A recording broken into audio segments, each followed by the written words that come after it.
오늘 저는 돌아오게 하라 시리즈 두 번째 말씀을 전하도록 하겠습니다. 우리 집에 반찬 때문에 아주 민감한 딸들이 있습니다. 물론 저는 그렇지 않습니다. 저는 반찬을 아무리 해줘도 월요일 줬던 그 화요일, 수요일, 목요일 줘도 저는 투정하지 않습니다. 계속 먹습니다. 그러나 우리 집 귀한 딸들은 반찬이 계속해서 두 번 이상 오면 이걸 또 먹으라고 하냐고 아주 반찬에 민감한 딸들을 두고 있는 우리 집사람이 윤정민 사모가 아주 힘들어하는 하소연을 저에게 종종 합니다. 그런 딸들이, 아들들이 집에 많이 있죠? 있죠?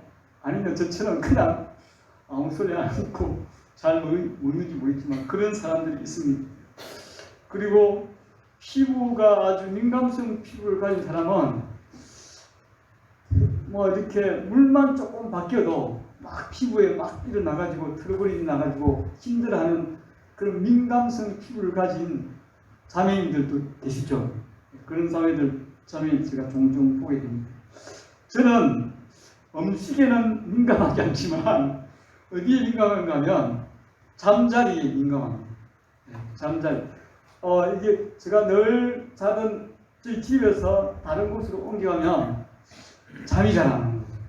너무 힘든 거예요. 근데 이 잠자리 민감함도 나이가 조금씩 들면서 바뀌는 것 같아요.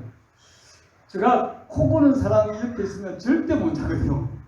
그래가지고 수련회 가면 그것 때문에, 그 공포 때문에 이번 수련회를 어떻게 보내지 하는 그런 두려움과 걱정이 앞서고 이렇게 수련회를 참여합니다. 그런데 이번 수련회 제가 차인지 그러는데 바로 저 옆에 유현이가 코를 엄청 골았거든요. 그런데 저는 엄청 잘 났다는 거예요. 차인지님은 유현이 코골을 들었기 때문에 한숨도 못 했다고 저에게 이야기했습니다. 그걸 도저히 못 참아가지고 차에 가서 좀 쉬고 왔다고 그렇게 하더라고요. 저도 굉장히 예민할 때는 옆에 있는 사람들이 코골을 절대 못 잡거든요. 그런데 나이가 좀 들어가다 보니까 그것도 상관없이 자는 것 같아요. 저는 오늘 돌아오게 하라 두 번째 시리즈 무엇을 돌아오게 하는가 하면 영적 민감함이 돌아오게 하라. 한번 따라 하도록 하겠습니다. 영적 민감함이 돌아오게 하라. 민감이라는 단어는 그 단어와 비슷한 단어들이 몇 가지 있죠. 민감하다, 그 다음에 예민하다, 그 다음에 좀 더 안 좋은 뉘앙스가 까칠하다, 이런 게 다 민감함을 표현하는 단어입니다. 민감하다는 예민하다보다는 좀 더 긍정적인 의미로 쓰입니다. 예민한 것은 좀 더 부정적인 의미로 쓰입니다. 까칠하다는 것은 더 부정적인 의미로 쓰이죠. 민감하다는 것은 어디에 반응을 잘하고 그 반응하는 감수성이 뛰어나다는 의미로 가집니다. 그 사람이 감수성이 탁월하다는 것은 그 분야에 아주 민감하고 예민한 촉을 가지고 있다는 뜻입니다. 그래서 민감하다는 이 말이 어떤 때는 좋은 뜻으로 쓰이고 어떤 때는 좋지 않은 뜻으로 쓸 수가 있습니다. 상황에 따라 다를 수가 있습니다. 너무 감정에 민감하면 그런 사람하고 같이 옆에 있기 힘들죠. 감정에 너무 민감해서 예민해서 조그만 어떤 말도 못하는 사람이 옆에 있을 수 있습니다. 그런 경우에는 민감하면 좋지 않은 것입니다. 그러나 닥쳐오는 위험에 아주 민감한 사람이 있습니다. 아주 다가오는 위험에 촉이 서 있는 사람이 있는데 그 민감함은 그때는 지나치도 더욱 좋은 것입니다. 우리가 살다 보면 민감해야 될 순간이 있습니다. 오늘은 그 여러 가지 민감함 중에서 영적 민감함을 점검하시는 저와 여러분 되시기를 원합니다. 영적 민감함의 반대는 영적 우둔함이나 영적 둔감함이나 영적 무감각입니다. 성경에 대표적으로 영적 둔감함, 우둔함을 나타낸 사람이 있는데요. 제가 지난주에 예를 든 홈리와 비느하스의 아버지 엘리 제사장이 영적으로 둔감하고 우둔하고 무감각한 사람의 대표적인 사람으로 말할 수 있습니다.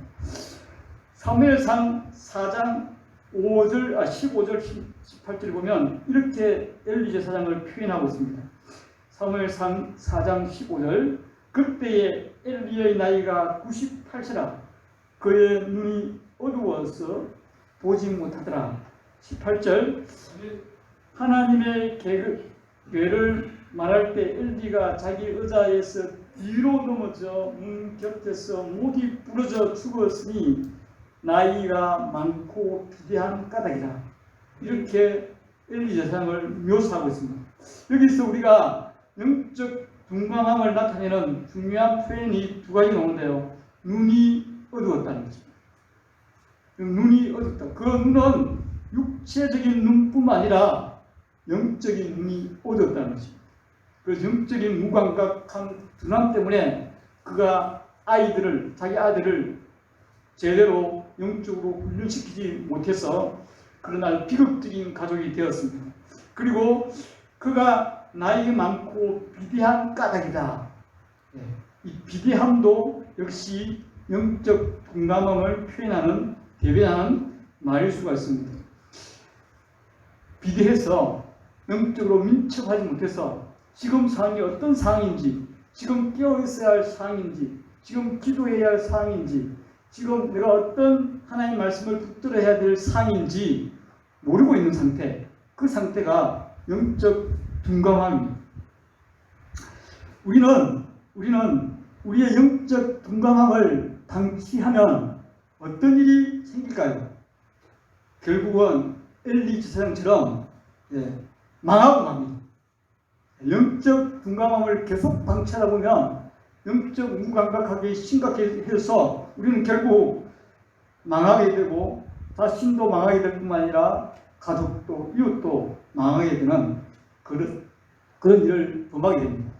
오늘 우리가 함께 읽었던 시편 51편도 사실은 다윗이 영적으로 둔감해지는 순간이 있었어요. 다윗도 영적으로 둔감해져서 자신의 부하의 아내를 취하고 육체적인 관계를 갖고 그리고 자기 자신의 그 충직한 부하 우리아를 전쟁터 맨 앞장을 세워서 죽게 만드는 그런 일을 범하였습니다. 왜? 그 똑똑하고 그 하나님의 마음에 합했던 하나님만을 구했던 그 다윗도 어느 순간에 영적 둔감함이, 영적 비대함이, 영적 우둔함이 찾아와서 그런 엄청난 죄를 범했던 것입니다. 그 엄청난 죄를 범하고 그가 탄식함으로 하나님께 올려드렸던 시편이 바로 시편 51편입니다.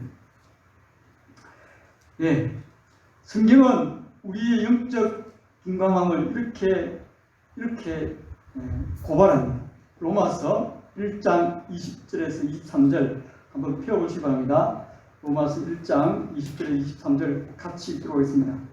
로마서 1장 20절에서 23절 이 하나님께서 우리의 타락한 영적 둔감함, 비대함을 이렇게 고발하고 있습니다.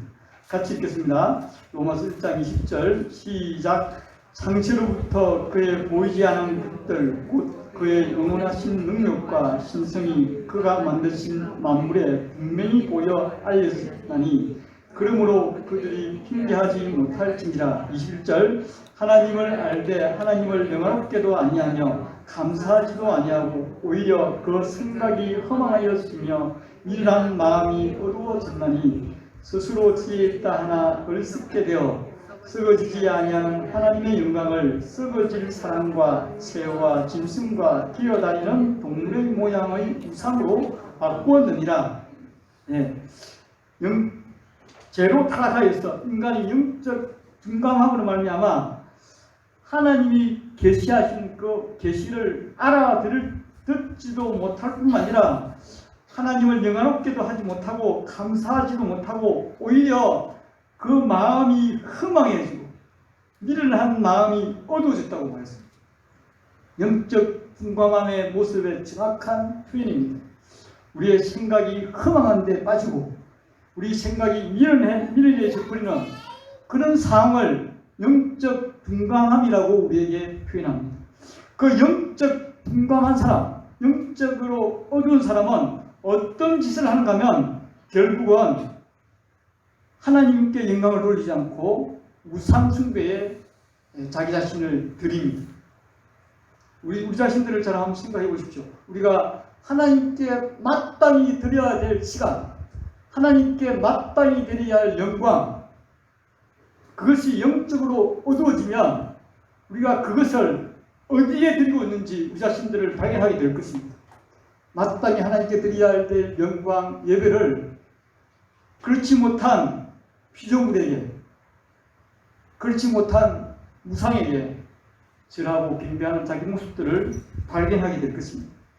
우리는 이런 영적 둔감함을, 영적 비대함을, 영적 어리석음을 방치해서는 안 됩니다. 저는 돌아오게 하라 시리즈를 앞으로 4번 할 건데요. 첫 번째는 했죠. 하나님의 영광이 돌아오게라. 제가 그 설교를 한 번 더 했습니다. 지난 월요일날 경충신교회 목사님들 앞에 두고 하나님의 영광이 돌아오는 교회가 되시고 하나님의 영광이 돌아오는 목사님과 사모님들의 삶이 되시라고 제가 강하게 이야기하고 왔습니다. 그러면서 하나님께 다시 돌아와야 되는 것, 하나님 앞에서 내가 또 다시 돌아와야 되는 것이 뭘까를 살피면서 나의 영적 둔감함, 이것을 방치해서는 안 되겠다. 목사의 위기는 영적 둔감함을 방치할 때 찾아온다.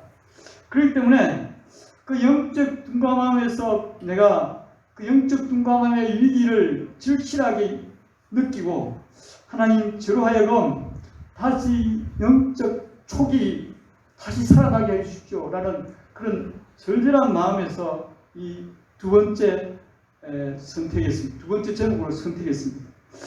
여러분의 상황은 어떻습니까? 여러분의 상황은 정말 지금 영적으로 민감해서 하나님이 뭘 하면 바로 듣고 예스 순종하겠다고 그런 상태입니까? 아니면 하나님 말씀하시는지, 하나님 내게 말씀하시는지, 내가 지금 사탄의 종이 되고 있는지 그것도 모르고 살아가고 있는 영적 우둔함에 빠져 있지 않습니까? 우리 자신들을 한번 돌아보는 그런 시간이 되시기를 축복합니다. 그러면 우리가 영적 민감함을 어떻게 되돌아오게 할 것인가를 여기까지 살펴보고 말씀을 마무리하도록 하겠습니다. 첫 번째, 영적 민감함을 되돌아오게 하기 위해서는 우리가 우리 자신이 영적으로 살아있는가를 매일매일 점검해야 됩니다. 매일매일 점검해야 되는 것입니다. 그러니까 매일매일 점검하지 않으면 우리는 영적 둔감함에 빠져들 수밖에 없습니다.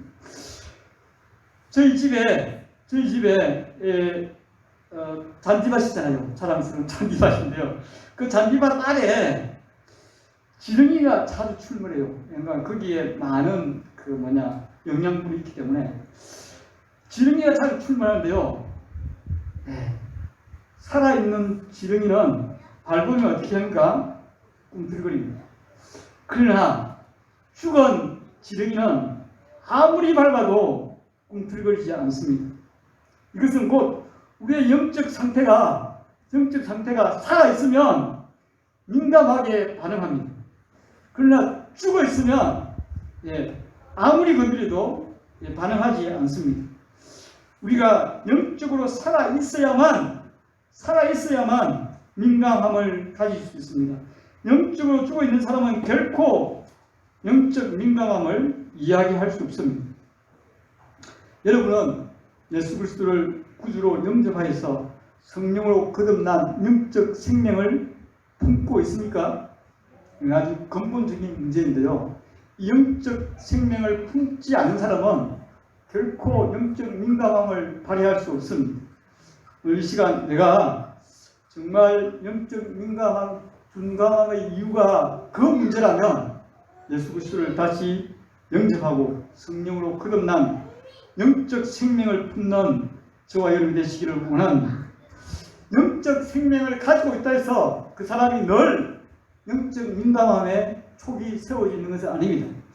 어떨 때 영적 민감함이 또 떨어진가 하면 바로 영적으로 잠자고 있는 상태가 될 때, 그때 우리의 영적 둔감함은 우리를 찾아와서 우리로 하여금 하나님 앞에 반응하지 못하는 사람이 되게 합니다.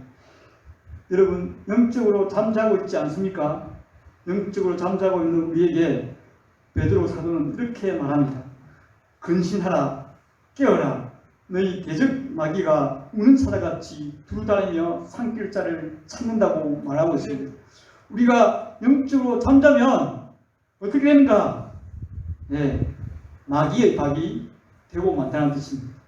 우리가 구원받았다고 해서 우리가 동작 해제될 것이 아닙니다. 우리가 주님 앞에서 영적으로 자고 있으면 우리는 언젠가는 의의 병기로 사용되기보다는 불의의 병기로, 사탄의 병기로 사용되고 있는 자신을 발견하게 될 것입니다. 그럴 때 우리는 빨리 베드로 사도가 말씀한 것처럼 깨어서 근신하여서 하나님 앞에 나와야 됩니다. 그래서 잠자는 자에서 일어나야 됩니다. 그래야 우리의 영적 민감함이 다시 새롭게 되돌아올 것입니다. 두 번째, 영적 민감함을 어떻게 되돌릴 것인가 한번 따라하도록 하겠습니다. 죄에 대하여 민감하자. 죄에 대하여 민감할 때 우리의 영적 민감함은 다시 살아납니다. 죄는 우리 속에 하나님과 우리의 관계를 철저하게 단절합니다. 구원받은 사람도 상관없습니다. 구원받은 사람도 하나님과 우리 사이에 죄가 끼면 하나님과 우리 사이의 관계가 멀어지면서 영적으로 우둔한 사람이 될 수밖에 없습니다. 죄를 한번 지어보십시오. 그 죄가 어떤 작용을 하는지 여러분들은 이미 경험하고 나왔을 것입니다. 그 죄를 방치하면 죄는 죄를 낳고 계속해서 하나님께 멀어짐으로 말미암아 이제는 어둠의 자식이 될 뿐만 아니라 영적으로 방탕한 삶에 빠져들고 맙니다. 죄를 방치합니다. 그러나 죄에 민감하면 죄에 민감해서 그 죄를 빨리 하나님 앞에 가져나와서 그것을 자백하고 애통하고 그것을 해결하면 다시 영적 민감함이 우리 속에 찾아올 줄 믿습니다. 우리가 함께 읽었던 시편 51편 10절에서 12절 이 다윗의 고백은 죄로 말미암아 떨어진 영적 민감함을 절절하게 애태우며 애절하게 다시 영적 민감함을 회복하기 위한 다윗의 시입니다. 다시 한번 보시도록 하겠습니다. 하나님이여 내 속에 정한 마음을 창조하시고 내 안에 정직한 영을 새롭게 하소서.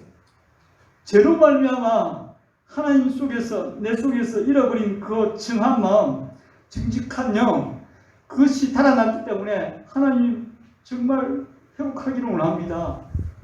이렇게 다윗이 그냥 시를 쓴 것이 아니라 그의 울부짖음과 그의 온 오장불을 비틀면서 이 시를 저는 썼다고 봅니다. 나를 주 앞에서 쫓아내지 마시고 내 주의 성령을 내게 거두지 마소서.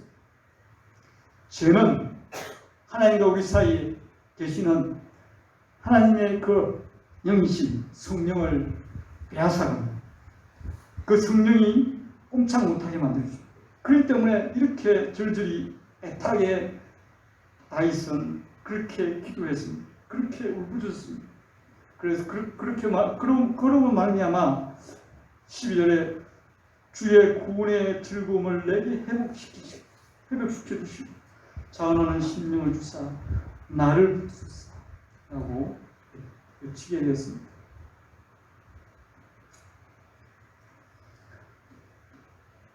나의 믿음이 어디에서 떨어졌는지,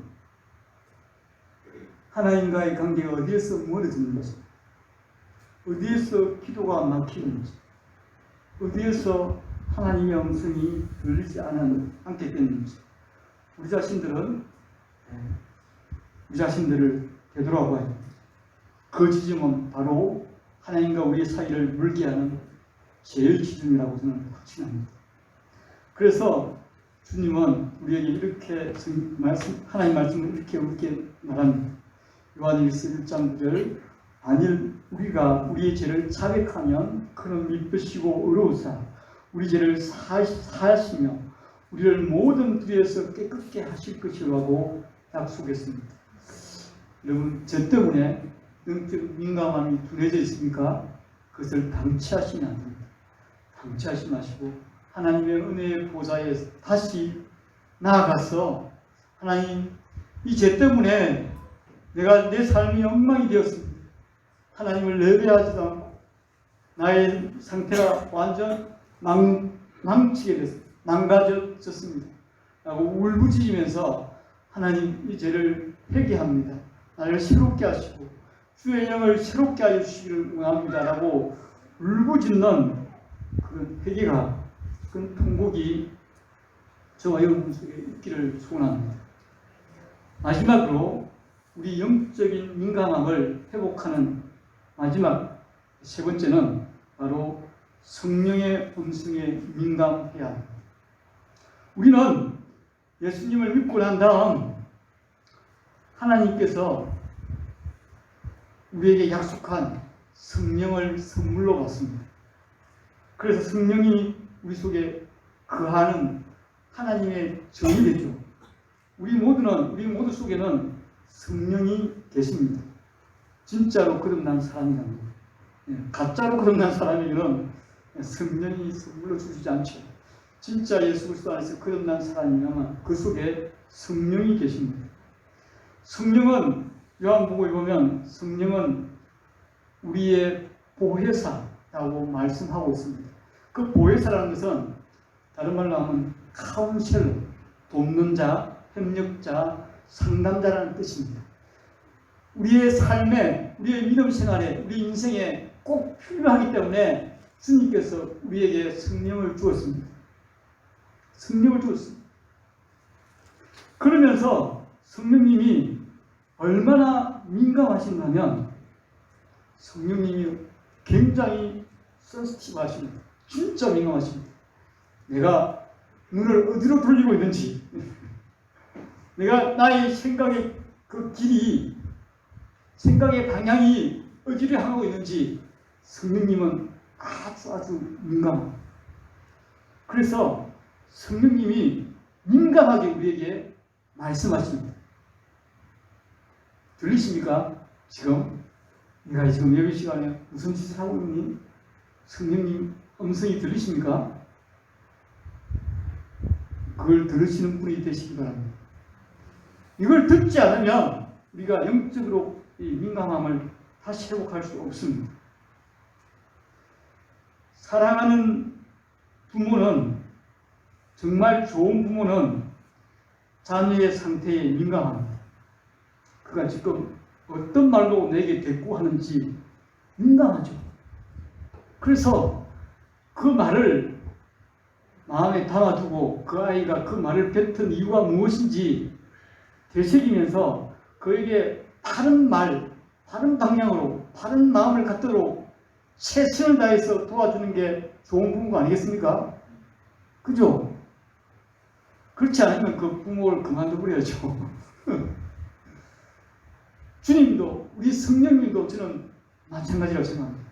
오히려 더 뛰어나신 분이시죠. 우리의 모든 생각을 아시면서, 우리의 모든 상태를 아시면서 네가 어떻게 해야 되는지, 네가 지금 무엇이 필요한지 말씀하고 있는 것입니다. 제가 최근에 새벽에 이렇게 여러 가지 이유로 자주 새벽에 못 나옵니다. 성령님께서 너무 안타까워 하시는 거예요. 네 기도 수첩이 지금 오늘도 닫혀 있다. 기도 수첩을 열어라. 계속 말씀하시는 거예요. 그래서 벌떡 일어나가지고 새벽 4시 반이 돼서 지난 목요일 날은 교회 와서 기도했는데요. 성령에 민감하시기 바랍니다. 성령의 음성에 민감하시기 바랍니다. 성령은 말할 수 없는 탄식으로 우리를 도와주신다고 말씀하고 있습니다. 그 음성에 반응하여서 우리가 영적인 민감함을 회복하시는 저와 여러분이 되기를 원합니다.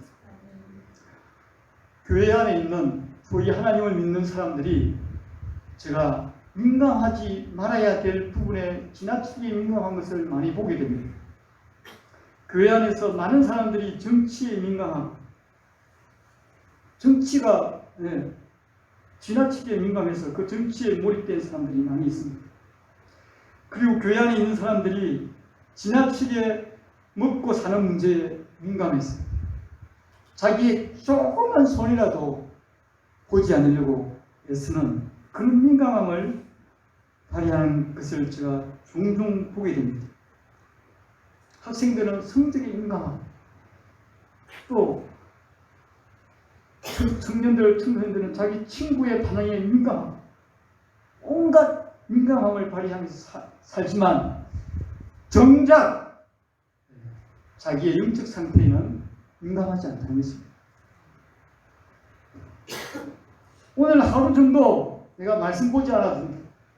오늘 하루 정도 내가 하나님 얼굴 찾지 않아도 된다. 있을 수 없는 일입니다.